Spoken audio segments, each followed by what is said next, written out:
अस्सलाम वालेकुम, welcome to Sabla cooking और साबला कुकिंग। आज हम बनाने जा रहे हैं आलू के पराठे। तो इसके लिए हम लोगों को चाहिए होगा आधा किलो आलू और इसके अंदर हम लोग डाल लेंगे 4 कप पानी। फिर इसके अंदर हम लोग डालेंगे हाफ टी स्पून नमक और अब हम इसे बॉईल होने रख देंगे 10 मिनट के लिए कुकर के अंदर। आप चाहें तो 20 मिनट में आलू बॉईल कर सकते हैं आम पतीली में। तब तक के हम लोग बना देते हैं चटनी। इसके लिए हम लोगों को चाहिए होगा एक छोटा सा लहसुन और थोड़ी सी हरी मिर्चें और 2 टेबल स्पून हरा धनिया। अब हम इसमें डालेंगे हाफ टी स्पून नमक और हाफ टी स्पून जीरा और अब हम डालेंगे थोड़ा सा पानी। तो अब हम लोग इसे अच्छे से पीस लेंगे और इसकी बना लेंगे चटनी। और चटनी के साथ साथ होता है रायता भी, तो फिर रायता भी बना लेते हैं इसके साथ साथ। तो चलिए रायता बनाते हैं। तो इसके लिए हम लोगों को चाहिए होगा 1 कप दही, सही से डाल लें। अब हम इसे अच्छी तरीके से मैश कर लेंगे ताकि ये थोड़ी पतली हो जाए। शुरुआत में गाढ़ी होती है तो इसलिए इससे बन नहीं सकता। तो अब हम इसके अंदर डालेंगे 1 टीस्पून चटनी जो हमने पहले बनाई है। तो आप हम इसमें मिला के इसे ये हमारा रायता बन जाएगा। क्योंकि रायता बनाना इतना मुश्किल नहीं है, ज़रा सा इसमें पानी डाल देंगे और ये हमारा रायता तैयार है।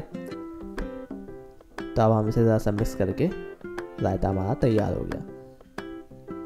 तो अब चलिए अब बनाते हैं आलू के पराठे। चलो 20 मिनट के बाद अब हम लोगों को आलू का छिलका उतार के इसे अच्छी तरीके से मैश कर लेना है। ये हमारे पास ग्रेडर है जिससे हम लोगों ने इसको मैश करा है। आप इसको अच्छी तरीके से मैश करने के बाद इसमें डालेंगे हरा धनिया 4 टेबल स्पून और उसके साथ हम लोग डालेंगे जीरा पाउडर 1 टेबल स्पून, हरी मिर्चें 1 टेबल स्पून कटी हुई, हाफ टी स्पून नमक, हाफ टी स्पून लाल मिर्चों का पाउडर और अब इसे हम लोग अच्छे तरीके से मिक्स कर लेंगे।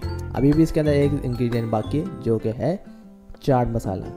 ये बहुत ज़्यादा टेस्ट खोल लेता है तो ये भी हम डाल देते हैं इसके अंदर। अब हम लोग डालेंगे 2 टेबल स्पून आटा और इसको डाल के हम लोग अच्छे तरीके से मिला लेंगे। आटा इसलिए ताकि ये बाद में टूटे नहीं। जब हमारे पास आटा तैयार है गूंदा हुआ, तो अब हम इसके अंदर डालेंगे 2 टेबल स्पून बेसन। बेसन हमें बाद में ऐड करना है। वजह यह है कि ये बाद में टाइट करता है आटे को और ये फिर टूटता नहीं है। क्योंकि आलू का पराठा जब बनाते हैं उसके अंदर ऐड करते हैं कोटिंग, जो उसका मैटर होता है, तो फिर वो टूटना शुरू हो जाता है बेलते वक्त, तो इससे टूटता नहीं है। तो उसमें थोड़ा सा पानी मिला के इसे गूंदने अच्छी तरीके से, क्योंकि मिक्स नहीं होता फ़ौरन। फिर इसके अंदर हम लोग बना लेंगे थोड़ी डो, जो इसकी छोटी छोटी डो बना लेंगे। और फिर डो बनाने के बाद हम लोग इसको रखते चले जाएंगे। छोटी बनानी है क्योंकि हम लोगों को 2 बना के 1 बनाना है पराठा, छोटा बना के 2।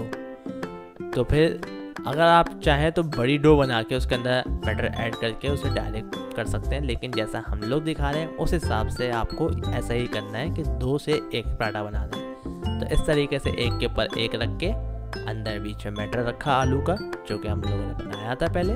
फिर इसे साइडों से दबा के बंद कर देना है और फिर आहिस्ता आहिस्ता इस तरीके से गोल कर देना है। फिर इसको हम लोग लपेट देंगे और इसको बनाएंगे चकोर पराठा। आप चाहें तो बना सकते हैं गोल, लेकिन हम लोग बनाएंगे चकोर। तो यहाँ पे हम लोग को इस तरीके से बंद कर देना है और फिर अब हम लोग इसे बेलना शुरू करते हैं।